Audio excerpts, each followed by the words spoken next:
Good morning, guys. Back on Juan's 86 F-150. I'm gonna got a new fuel pump.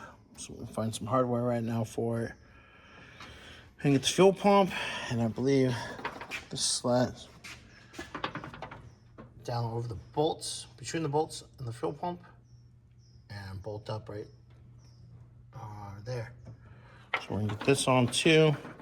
Also believe those guys right there. Bolt on the back of the block. So I think I'm gonna kind of get things cleaned up around on this side.